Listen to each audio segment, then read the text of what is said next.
Whether you're a John Wick fan or just a fan of Ana de Armas, I think you're going to be very disappointed with this movie.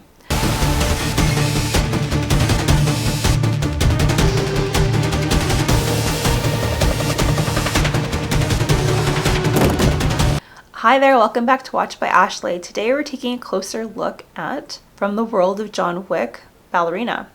So this is the latest installment in the John Wick franchise, but it actually takes place in between John Wick 3 and John Wick 4.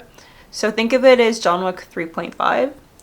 The movie was directed by Len Wiseman, who you'd be familiar with from the Underworld franchise. So he is no stranger when it comes to directing strong female characters kicking butt. Serving as producer on the film, we have Chad Stahelski, who is back, and we also have Shay Hatton here as the writer who wrote John Wick 3 and 4. So in a sense, they almost brought the gang back together for this movie. So you would expect this movie to be a knockout of the park, because added to the mix is Ana de Armas, who is a fan favorite. People really do like her. She has like a very cute, bubbly energy to her. At the same time, she's very sexy.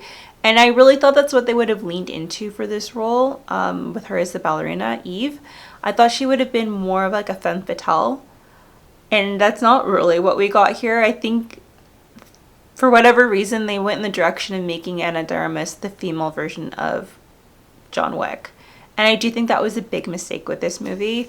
Before I get into spoilers, I'll just let you know overall in terms of my thoughts. I give this movie a 6 out of 10.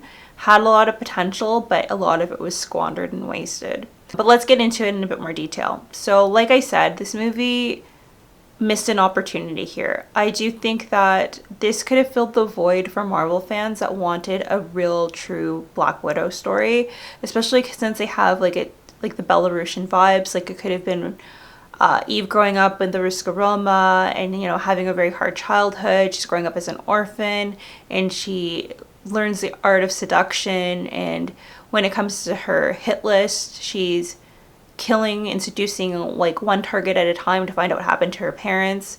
And that way she wouldn't have had to rely so much on physical attributes that aren't realistic. And I think that's the biggest pitfall of this movie. Is like Eve probably weighs 130 pounds soaking wet, and she's taking on guys and she's taking on men who are like 220 pounds and besting them.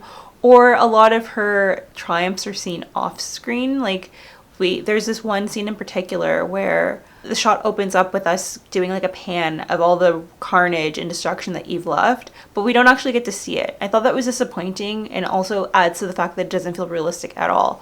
So again, I just feel like they missed the mark, because they could have done a really cool story with her just, you know, like not a slow burn, but her using her feminine charms instead of being super masculine. Like I personally don't like the fact that we got Ana de Armas with her hair slicked back and a pantsuit. Like Ana de Armas is not Keanu Reeves. I don't think that's what people wanted to see. When they started marketing this movie, it was more like a female soft side, the ballerina.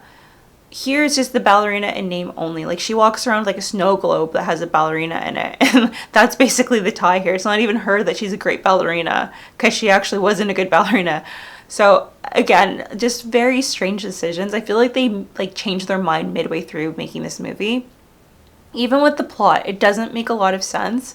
Like when we start the movie with Javier and Eve, we are alluded to the fact that Javier used to be part of the Ruska Roma. And I felt like they wanted to dive into that a bit more, like maybe tie him to John because they're probably about the same age. But they just didn't do that. Instead, they rushed the plot along and made it that Eve was the granddaughter of a cult leader. And that felt just very stretched and thin. Even the fact that they reintroduced her sister in the story and then killed her shortly after, there was like no payoff for that. So very strange decisions in that regard. And even with the showdown between Eve and John Wick, it didn't really make sense, because we saw in John Wick 3 that John Wick punched his ticket with the Ruska Roma and he was excommunicated. But yet for all they call him to bring Eve to justice. It just didn't really make sense. And what they could have done instead, like I said, is tie John to Javier. And it could have been like John is intervening and telling Eve that she needs to stop now because she's causing so much havoc. And as a favor to her father, like he's the one there to try to bring her in. And she's so stubborn, she decides to go through him. Like that would have made more sense to me versus the story that we got. So again, just scratching my head a lot on that. Also, when it comes to the direction, like I said, Len Wiseman is known for the underworld. And between the direction and the choreography, the action scenes really left a lot to be desired. They felt like they had kid gloves on when it came to Ana de Armas, and it didn't feel fully fleshed out. Like, one of the things I love about John Wick is the choreography and the hand-to-hand combat, and this just was not hitting. This was not well executed, and it was just overall disappointing, to be honest with you.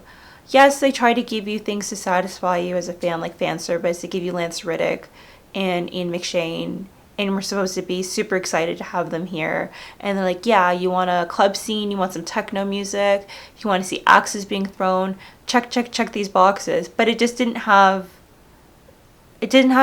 feel genuine, and it didn't feel like they really cared about telling a good story. It was just painting by numbers, and it didn't translate well. So when it comes to this movie, you can tell Lionsgate desperately wants to have another avenue to go down so they can continue making a lot of money. I mean, the John Wick franchise is pretty profitable, given their box office performance versus the budget.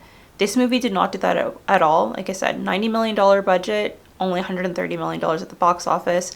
I'm surprised people aren't speaking more about how disappointing the performance has been. But again, Lionsgate is in a very desperate position because they're like, do we continue with Eve? Because they left the story open that they could do a Ballerina 2.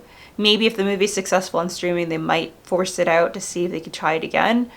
But at the same time, it just feels like a dead end. And I kind of wish they killed Eve off, to be honest with you, because this, like I said, this was very hard to watch for 125 minutes. And this movie felt very throwaway. Didn't feel like they really even know what to do with the character at all. So I'm very interested to see if they're going to convince Keanu to come back for another movie. I kind of can see why he just wants to leave it alone, but I do think the studio is going to try to pressure him. So very interested to see what the future of the John Wick world will be. But those are my thoughts in regards to the Ballerina. Please let me know in the comments below if you actually enjoyed this movie. Do you think it's on par with the John Wick films? I'd really like to have a conversation with you about it because it's just been on my mind a lot. But that's all I have for today. Thank you so much for watching. If you enjoyed the content here, please consider giving me a like and subscribe because it will help me growing the channel. And I'll see you next time. Take care. Bye.